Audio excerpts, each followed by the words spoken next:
ఏడాదిలోనే 2 లక్షల ఉద్యోగాలు మేము భర్తీ చేస్తామని చెప్పి చాలా ప్రముఖ దినపత్రికలకు పేపర్ యాడ్లు కూడా ఇచ్చారు. ఈనాడు పత్రికలో ఆనాడు వాళ్ళు ఇచ్చినటువంటి యాడ్. దీంట్లో కూడా కాంగ్రెస్ జాబ్ క్యాలెండర్ 2 లక్షల ప్రభుత్వ ఉద్యోగాల భర్తీకి కాంగ్రెస్ పార్టీ విడుదల చేస్తున్న జాబ్ క్యాలెండర్ మొదటి కేబినెట్ సమావేశంలోనే వీటిని ఆమోదించి అభ్యర్థులకు ఎలాంటి అప్లికేషన్ ఫీజు లేకుండా ఏడాదిలోపే అన్ని ఉద్యోగాలను భర్తీ చేస్తాం. అలాగే గతంలో ప్రారంభించిన నియామకాల ప్రక్రియను వాటి షెడ్యూల్ ప్రకారం పూర్తి చేస్తాం.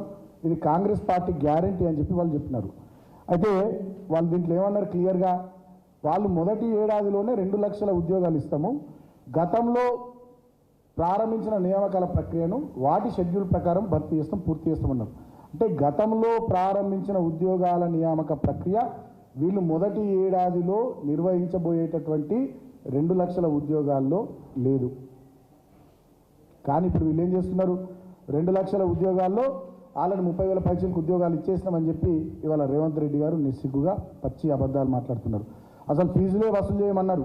ఇవాళ ఏంది, టీఈటీకి సంబంధించి టెట్కి సంబంధించి ఫస్ట్ పేపరు గతంలో మా ప్రభుత్వం ఉన్నప్పుడు 200 రూపాయల ఫీజు ఉంటుండే, ఇవాళ దాన్ని 1000 రూపాయలు చేసినారు.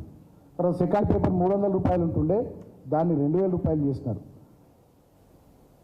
ఫీజులే వసూలు చేయ 1 రూపాయి ఫీజు కూడా తీసుకోమన్నటువంటి ఈ కాంగ్రెస్ పార్టీ రేవంత్ రెడ్డి ముఖ్యమంత్రి ఇవాళ 200 ఉన్న ఫీజు 1000, 300 ఉన్న ఫీజు 2000 చేయడం అంటే ఇంతకన్నా దుర్మార్గం ఇంకోటి లేదు. లాస్ట్ టైం మేము టెట్ నిర్వహిస్తే 4 లక్షల మంది 5 లక్షల మంది అప్లై చేసుకునేటోళ్ళు. ఈసారి ఇవాళ లాస్ట్ డేట్ ఉంది టెట్ ఎగ్జామ్కి సంబంధించి అప్లై చేసుకోవడానికి. ఇప్పటికి 1,60,000 మంది మాత్రమే రాష్ట్రంలో అప్లై చేసుకున్నారు. కారణం ఏంది, దీనికి ఎక్కువ అప్లై చేసుకునేటోళ్ళు దిగువ మధ్య తరగతి ప్రజలు, పేద ప్రయాణికానికి సంబంధించినటువంటి అభ్యర్థులు. సో వాళ్ళంతా కూడా ఈ ఫీజులు విపరీతంగా పెంచడం వల్ల వాళ్ళు అప్లై చేసుకోలేకపోయారు. కాబట్టి నేను ఇవాళ కాంగ్రెస్ ప్రభుత్వాన్ని డిమాండ్ చేస్తూ ఉన్నా, ఈ ముఖ్యమంత్రి రేవంత్ రెడ్డిని డిమాండ్ చేస్తూ ఉన్నా, ఇవాళనే లాస్ట్ డేట్ ఉంది, మీరు ఫీజులు పెంచడం వల్ల చాలామంది లక్షలాది మంది అప్లై చేసుకోలేకపోయారు. కాబట్టి వెంటనే డేట్ ఎక్స్టెండ్ చేయాలి, నెంబర్ 1. నెంబర్ 2, గతంలో నేనే స్వయంగా ముఖ్యమంత్రి గారికి బహిరంగ లేఖ రాసిన టెట్ ఫీజులు పెంచిన ఫీజులు తగ్గించాలి.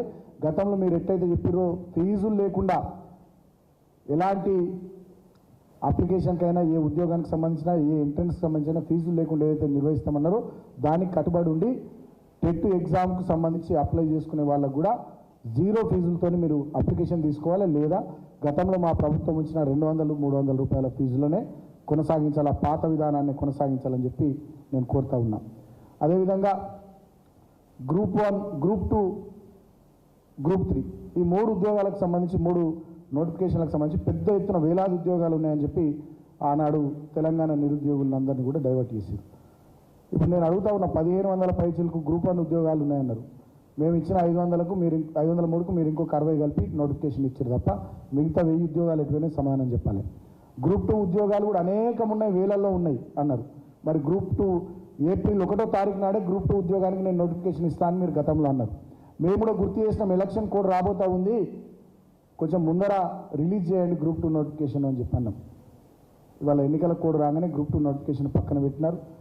సో జాబ్ క్యాలెండర్ని కూడా మీరు ఎట్లయితే ఎన్నికల ప్రచారంలో భాగంగా, మీ మేనిఫెస్టోలో భాగంగా ఎట్లయితే చెప్పినారో, మేము రాగానే వెంటనే మొదటి కేబినెట్ సమావేశంలో నిర్ణయం తీసుకుంటాం, 2 లక్షల ఉద్యోగాలకు సంబంధించి మొదటి ఏడాదిలోనే 2 లక్షల ఉద్యోగాలు భర్తీ చేస్తాం, దానికి సంబంధించిన జాబ్ క్యాలెండర్ రిలీజ్ చేస్తామన్నారు. మరి 2, 3, 4 కేబినెట్ సమావేశాలు అయిపోయినాయి, జాబ్ క్యాలెండర్ రిలీజ్ చేయలే. మేము అధికారంలోకి రాగానే వెంటనే నిరుద్యోగులకు నిరుద్యోగ వృత్తి ఇస్తామని చెప్పి ప్రియాంక గాంధీ గారి సభలో, ఇక్కడ సరూర్ నగర్లో జరిగినటువంటి సభలో చెప్పించినారు. సో నిరుద్యోగ వృత్తిని కూడా అటకెక్కించినారు. అంటే ఒక మాటలో చెప్పాలంటే గ్రూప్ 2 నోటిఫికేషన్ లేదు, జాబ్ క్యాలెండర్ లేదు, నిరుద్యోగ వృత్తి లేదు. ఇవాళ టెట్కేమో అడ్డగోలుగా 1000 రూపాయల ఫీజులు వసూలు చేస్తూ ఉన్నారు. మేము ఇచ్చినటువంటి 32,000 పైచీలకు ఉద్యోగాలకు సంబంధించి అపాయింట్మెంట్ ఆర్డర్లు వీళ్ళు ఇచ్చుకుంటూ, మందికి పుట్టిన బిడ్డను మా బిడ్డని ముద్దాడుకుంటా వాళ్ళకు అపాయింట్మెంట్ ఆర్డర్లు ఇచ్చి వీళ్ళు ఇస్తామన్న 2 లక్షల ఉద్యోగాల పరంపరలో ఈ 30,000 కూడా కల్పేసుకున్నారు. సో అట్లా అడ్డగోలుగా అబద్ధాలు ఆడుతూ నిరుద్యోగుల జీవితాలతో, యువకుల జీవితాలతో, తెలంగాణ విద్యార్థుల జీవితాలతో చెలగాటమాడుతున్నటువంటి రేవంత్ రెడ్డి ప్రభుత్వాన్ని మేము హెచ్చరిస్తున్నాం. రాబోయే రోజుల్లో మీ పద్ధతి మార్చుకోవాలి. ఏవైతే హామీలు ఇచ్చిర్రో, ఏవైతే మాటలు చెప్పిర్రో డెఫినెట్గా అవన్నీ కూడా నెరవేర్చే ప్రయత్నం మీరు చేయాలి. లేకపోయినట్టయితే తెలంగాణ నిరుద్యోగులు, తెలంగాణ విద్యార్థులు, యువకులు చూస్తూ ఊరుకోరని చెప్పి తెలియజేస్తూ ఉన్నా. ఇక్కడ ఇంకొక గోల్మాల్, తెలంగాణకు సంబంధించినటువంటి Telangana residential educational institutions recruitment board 9,230 ఉద్యోగాలకు సంబంధించి దీంట్లో కూడా వాళ్ళు ఒక పొరపాటు చేసినారు. దీన్ని డిసెండింగ్ ఆర్డర్లో ఉద్యోగాల భర్తీ ప్రక్రియ చేపట్టినట్టయితే కొంతమందికి అవకాశాలు వస్తాయి. ఆ మిగిలిపోయినటువంటి ఖాళీలన్నింటినీ కూడా మళ్ళీ భర్తీ చేసుకోవడానికి ఆస్కారం ఉంటుంది.